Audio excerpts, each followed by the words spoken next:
गुजरात हिमाचल में विधानसभा चुनाव खत्म हुए। गुजरात में बीजेपी ने प्रचंड बहुमत के साथ सत्ता में वापसी की, तो वहीं हिमाचल में कांग्रेस ने शानदार तरीके से जीत दर्ज की है।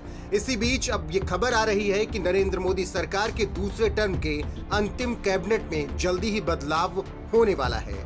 हर तरफ इस वक्त यही चर्चाएं चल रही हैं कि किसे कैबिनेट से बाहर का रास्ता दिखाया जाएगा और किसे जगह मिलेगी। सियासी गलियारे में लगातार चर्चा गर्म है और खबर यह है कि बहुत जल्द कैबिनेट में अहम फेरबदल किया जा सकता है।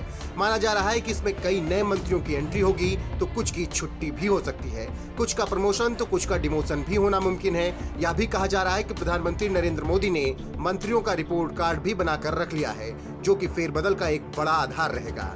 जब से ये चर्चा शुरू हुई है, तमाम मंत्री अपने कामकाज का रिकॉर्ड दुरुस्त करने में लगे हैं, ताकि अंतिम समय तक उनकी कुर्सी बची रहे। इस विस्तार में रिपोर्ट कार्ड जो बनाया गया है, उसकी अहम भूमिका होगी और गुजरात के साथ साथ हिमाचल प्रदेश विधानसभा चुनाव के परिणाम का असर भी देखने को मिलेगा।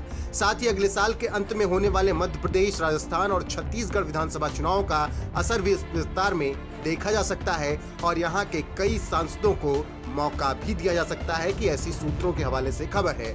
इसके अलावा बिहार, उत्तर प्रदेश से भी पीएम मोदी अपनी टीम में नए चेहरे की तलाश कर सकते हैं, जिनका साथ 2024 आम चुनाव में मिले और बीजेपी मजबूती के साथ लड़ सके। इस बार संसद के शीतकालीन सत्र में सियासी तपिश महसूस नहीं हो रही है। अभी तक न सत्ता पक्ष की ओर से ऐसा कोई बड़ा एजेंडा आया जिसे पूरा करने का कोई अतिरिक्त उत्साह उस खेमे में नजर आए, और न ही विपक्ष ने अभी तक सत्ता पक्ष पर कोई ऐसा दबाव बनाया। ऐसे में सत्र को कुछ दिन पहले ही समाप्त कर देने की चर्चा भी उठी। तय समय के अनुसार सत्र 29 दिसंबर तक चलना है, लेकिन पिछले हफ्ते दोनों पक्षों के कुछ सदस्यों ने सत्र को क्रिसमस की छुट्टी के साथ ही समाप्त करने की मांग कर दी। अधिकतर सांसद इस मांग के साथ थे, लेकिन सत्ता पक्ष के एक सीनियर सदस्य ने कहा कि विपक्ष को ऑन रिकॉर्ड कहना होगा कि वो सत्र को तय समय से पहले समाप्त करने की मांग कर रहे हैं।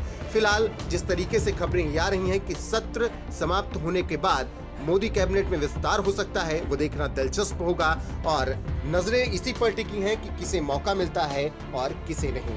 फिलहाल जिस तरीके से पहले कार्यकाल के बाद कैबिनेट विस्तार हुआ था, उसी तरीके से अब दूसरे कार्यकाल में भी मोदी कैबिनेट में विस्तार होना संभव है। अब देखना दिलचस्प होगा कि किन मंत्रियों की छुट्टी होती है और किन नए चेहरों को प्रधानमंत्री नरेंद्र मोदी की कैबिनेट में शामिल किया जा सकता है। फिलहाल आप बताएं, आप किसे कैबिनेट से बाहर होता हुआ देखना चाहते हैं और किन चेहरों को शामिल होता हुआ देखना चाहते हैं? कमेंट करके हमें जरूर बताएं।